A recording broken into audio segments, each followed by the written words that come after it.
Hola, ¿qué tal? ¿Estás viendo Ganas de Alemán? Sin duda, esta será una de las lecciones más importantes si quieres expresarte correctamente. Cuando comprendes cuál es la estructura y el orden que siguen los elementos dentro de una frase, empiezas a expresarte con autonomía y naturalidad, dejando atrás esas traducciones literales que de nada nos sirven.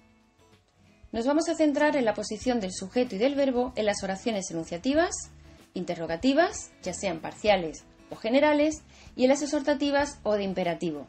Pero antes pasemos a ver cuál es la estructura básica de una oración simple en alemán.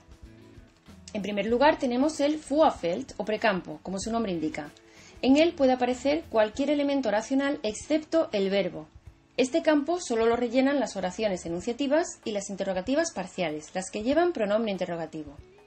Verb 1 o posición 2, reservada siempre para la forma conjugada del verbo. Subject, obviamente aquí se coloca el sujeto, pero solo cuando éste no ocupa la primera posición. Recuerda bien esta estructura. Si el sujeto no está colocado antes del verbo, entonces aparecerá justo detrás de él. Angaben o complementos facultativos. Nos aportan una información, pero no son esenciales para que la oración tenga sentido. Aquí irían colocados, por ejemplo, los adverbios. En otro campo están los Ergänzungen o complementos obligatorios, ya que sin ellos la frase no tendría sentido. No te preocupes que dedicaremos un vídeo solo para ellos. Verb 2 o final absoluto de frase. Este campo está reservado para los prefijos de los verbos separables y las formas infinitas del verbo, es decir, los infinitivos si empleamos, por ejemplo, un verbo modal, o los participios de pasado si utilizamos el tiempo perfecto. Una vez vista la estructura, pasamos a ver los ejemplos, centrándonos sobre todo en la posición del sujeto y del verbo. Empezamos por las oraciones enunciativas.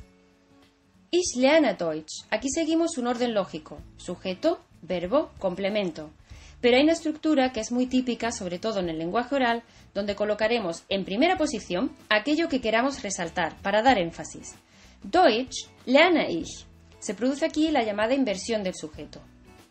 Ahora veamos un ejemplo con verbo separable. Colocaremos el verbo conjugado en segunda posición y la partícula al final absoluto. Si queremos dar énfasis a algún elemento, pues lo colocaremos en el Vorfeld y seguiremos disponiendo los demás elementos conforme al esquema. Heute fängt der Deutschkurs an. Hoy es cuando empieza el curso y no mañana. ¿Qué ocurre si tenemos dos verbos en una misma frase? Esto pasa, por ejemplo, con los verbos modales. Colocaríamos en segunda posición el verbo modal, que es el que se conjuga, y el otro al final absoluto en infinitivo. Mein Bruder kann sehr gut tanzen. Lo mismo ocurre cuando utilizamos el tiempo perfecto.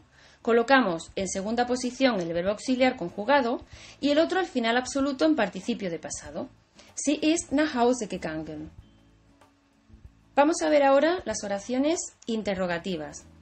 Las parciales suelen estar encabezadas por un pronombre interrogativo que ocupa siempre el Vorfeld, seguido del verbo y del sujeto. En el caso de verbos separables, pondremos la partícula al final absoluto. Lo mismo ocurre cuando tenemos una pregunta con un verbo modal o imperfecto. Wie kann ich Ihnen helfen?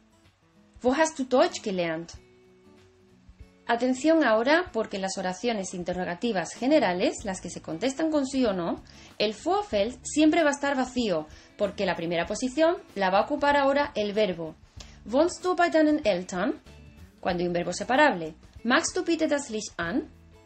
La misma estructura se sigue cuando hay un verbo modal o un verbo imperfecto. Darf man hier parken? Hast du das gehört? Al igual que las oraciones interrogativas totales, en las oraciones exhortativas o de imperativo, el verbo ocupa siempre la primera posición. Bleib ruhig. Ruf mich an. Bueno, esperemos que al menos ahora haya quedado claro dónde colocar el sujeto y el verbo dentro de una frase. Si te ha gustado, deditos arriba y comparte. Y si quieres más información, la encontrarás en el blog ganasdealeman.com. Mi nombre es Laura y espero que me visites. Nos vemos pronto. ¡Tschüss!